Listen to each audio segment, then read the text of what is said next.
In Tragedy, a true crime podcast, we discuss missing persons cases, violent crime, and other sensitive topics that may be difficult for some listeners. Listener discretion is advised. Our show is a place where every story matters and every voice deserves to be heard. To support this podcast, you can subscribe at www.tragedyaTrueCrimePodcast.com for early access to new episodes.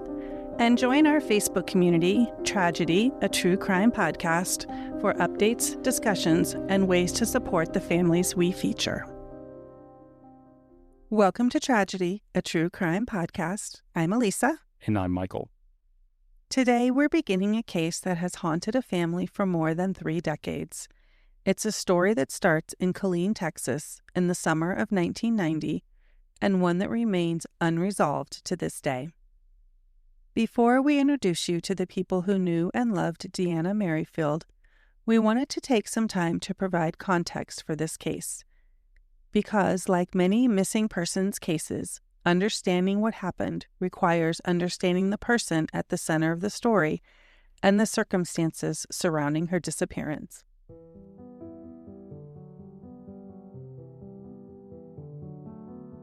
Deanna Merryfield was born on February 2, 1977, and raised in Killeen, Texas. Killeen was, and still is, a community shaped by proximity to Fort Hood, now known as Fort Cavazos.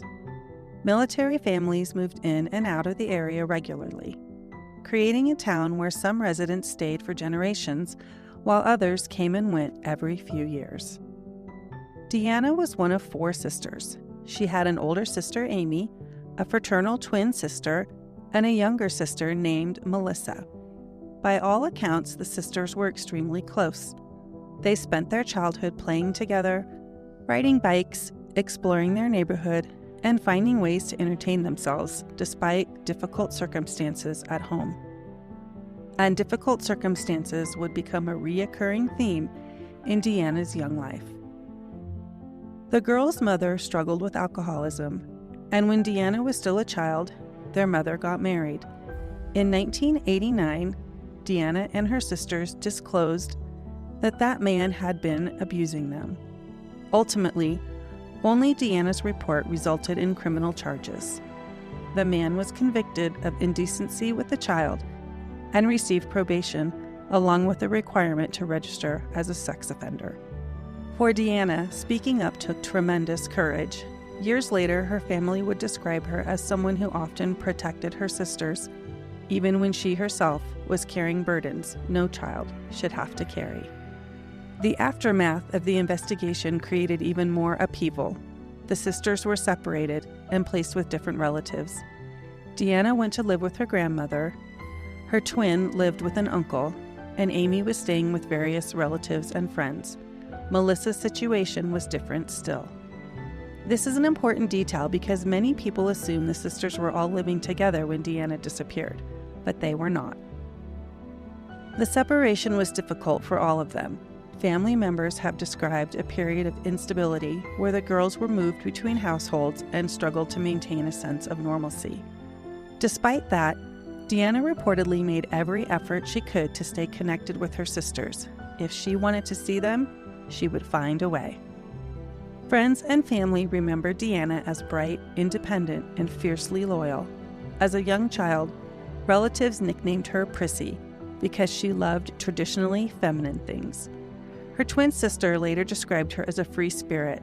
She loved music, especially the hard rock bands popular at the time, and she was intelligent, did well in school, and even had been placed in gifted classes.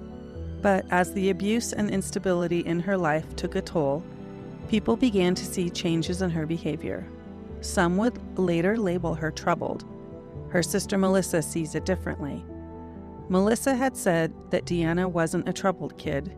She was a hurt kid. It's an important distinction and one that we'll return to throughout this series. By the summer of 1990, Deanna was 13 years old. She had recently completed 7th grade and was preparing to enter 8th grade that fall. Then came the night of July 22, 1990. According to available information, Deanna was staying with her grandmother at a home on Alamo Avenue in Killeen. That evening seemed ordinary enough. Deanna and her grandmother stayed up late watching movies together. Around 1 o'clock in the morning, her grandmother went to bed, and sometime after that, Deanna left the house. What happened next has become one of the central questions in this case. Investigators believe Deanna left to visit her twin sister, who was living with their uncle at Oak Springs Trailer Park on Dimple Street, approximately 2 miles away. Whether she walked the entire distance or accepted a ride along the way remains unclear. What we do know is that about 3:30 in the morning, her sister briefly spoke with Deanna outside the trailer. Her sister later reported that Deanna had arrived with 2 older males in a brown or bronze 4-door sedan. The men have been described as either white or Hispanic and possibly older teenagers or young adults. Her sister did not recognize them.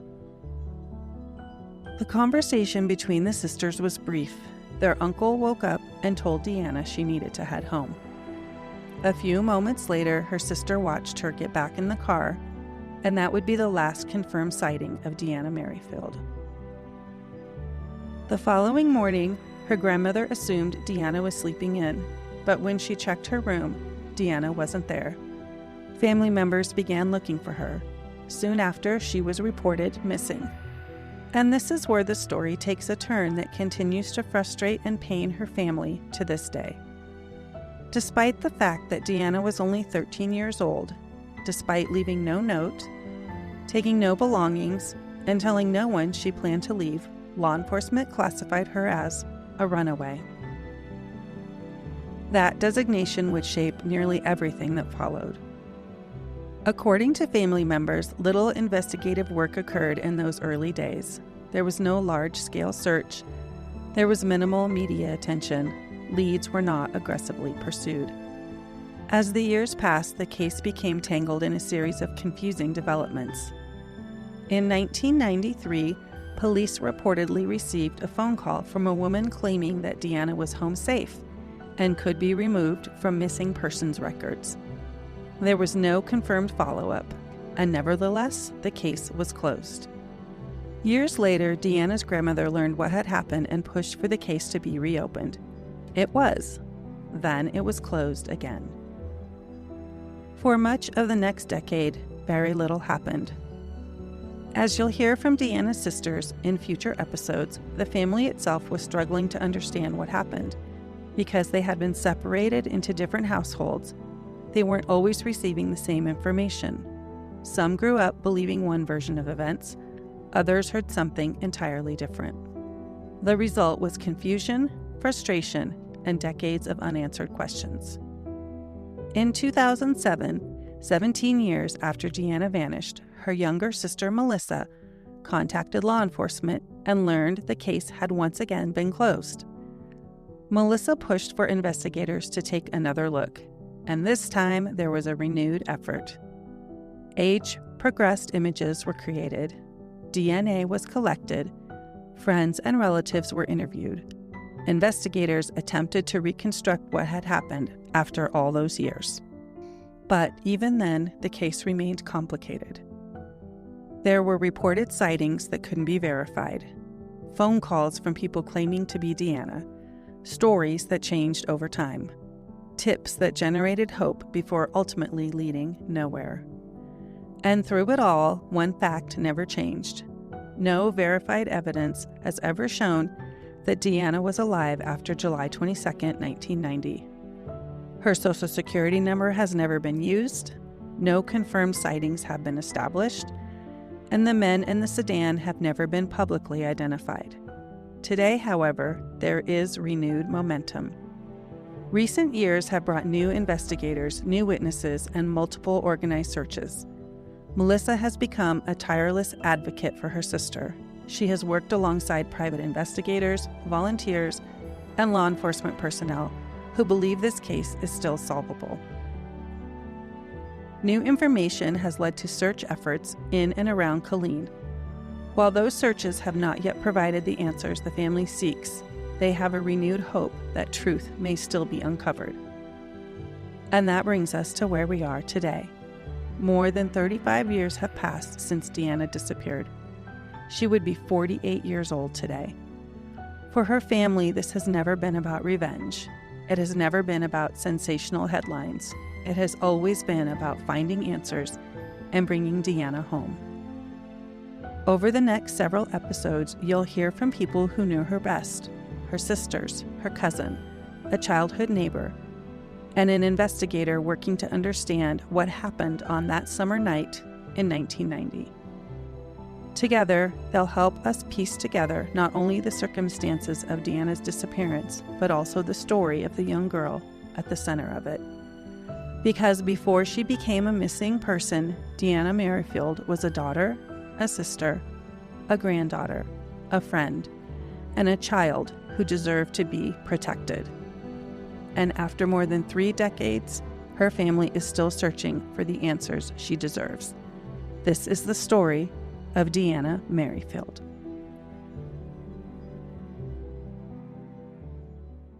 Thank you very much for that narrative. One of the first questions I had, though, is how did we find out about this case? I found out about this case through Instagram. I stay pretty active on social media. We have our tragedy Facebook group and we have the tragedy Instagram. And I've been connecting and linking with a lot of different podcasters and things like that through that platform. And as I was scrolling one day, I saw Finding Deanna, and I reached out directly to the page moderator, which happens to be Melissa, Deanna's sister. We communicated a little bit through Instagram, and then I gave her a call. And she's very interested in partnering with us, and that's how we got to where we are today. All right, that's amazing. So part of listening through it, there's one thing that really jumped out to me, and that was it seems like this case has been opened and closed a few times, and I don't really understand why that is. Do you have any more information on that? I do. The case was closed originally, or we'll say the first time, in 1993 because of that phone call. There was a phone call made to Killeen Police Department. Whoever made the phone call said that Deanna was safe. You'll hear from Melissa and some other people in the family that wasn't really followed up on, but they closed the case. So what you're saying now is the case was closed twice, and we don't really have a whole lot of justification as to why. That's right. It was closed once in 1993 due to the phone call that came in to the police department that said Deanna was safe. They didn't do any follow-up or check to see if she was actually there. They just closed it. And then it was closed again in 1995, less than a month after it had been reopened. And that was due to a lack of information. So yes, closed twice. But obviously the case is open now, right? Yes, it's open now. It's been open since 2007. And at that time, Melissa went into the police department to get an update on what the status of the case. She found out that it had been closed since 1995. And she obviously... From 1995 to what date again? 2007. So the case was closed this entire time and the family had no idea. Yes. Wow. Yeah, she went in to get an update and that they were like, oh, this case is closed. And so she convinced the police to reopen the case. And this time she reached out to the National Center for Missing and Exploited Children. And they are partnering with the Killeen Police Department from 2007 moving forward. So starting in 2007, we've got the case reopened. And it's stayed open. So I guess my question is, what's compelling law enforcement to keep the case open now when there were so many opportunities to work the case back then and they just closed the case? So what's changed, and what's changed in the trajectory of this case? So as we've learned with all of the other cases, we've always come in contact with one fierce person, right? One person who keeps all the emails, keeps all the screenshots, goes out in the middle of the night, goes to the police department, calls the sheriff's office, and we have that here in Deanna's case as well, and it's Melissa Twardowski, Deanna's sister, who we had a great opportunity to meet when we were at CrimeCon a couple of weeks ago. That was so awesome to meet Melissa and her husband, Luke. And Melissa has not only done a really good job of leveraging social media, but she has connected with several nationally known organizations that support families of missing children and just missing people in general. such as the National Center for Missing and Exploited Children, started by John Walsh after the disappearance and murder of his son. And then additionally, there's another group that we had a chance to meet at CrimeCon. They are the Advocacy Blueprint. They host an annual advocacy convention, which I'm hoping we'll be able to attend. We met them, talked with them a little bit. Well, let's be clear. We didn't just meet them. Melissa specifically said, you have to meet these people. And so we made a point after that conversation when we sat down with her in kind of the food court in the casino. And yeah, so we were able to speak directly with representatives from the Advocacy Blueprint, and graciously, Melissa then shared a summary that they had put together several years ago. And that helps us to share with our listeners a case review and just really get the context and the grounding of what happened to Deanna. Another thing that's unique in this case is the fact that we've learned already that they have a private investigator that's really helping them with this case. And even more so, we got a private investigator that's willing to talk to us. And so coming up during this series, you're going to hear that interview. Now, there's a lot of details that he can't share with us because he's treating us like it's an active case. But the very big difference between talking to him versus some of our experience with law enforcement is he is forthcoming in telling the story, explaining what he's kind of working on, some of the directions he's considering, and most importantly, he is actively keeping the family updated. And from what I remember from his interview, weekly. Yeah, I really enjoyed talking with Steve because, we've said this multiple times. We're not investigators. This is not a field that we are trained in, and we've been looking to have a private investigator come on the show just to even globally talk about what they do and how they move cases forward. And having the opportunity to have Steve come on and speak to that, and specifically to what he has learned about Deanna within the realms of what he is able to share, has been just a really great opportunity for us. You've been listening to Tragedy, a true crime podcast. Our purpose is to honor victims by sharing their stories through the voices of friends, family, and those whose lives were forever changed. If today's episode resonated with you, we encourage you to subscribe, leave a review, and share the podcast so these important stories continue to be heard. Together, we can preserve their memories and ensure their voices are never forgotten. If you have ideas for cases we should cover or questions about what you heard, you can connect with us through our Facebook group, Tragedy, a True Crime Podcast, on X @Tragedy Podcast, by email at tragedyaTrueCrimePodcast@gmail.com, or by visiting our website, www.tragedyaTrueCrimePodcast.com. Thank you for listening, and we hope you'll join us next time.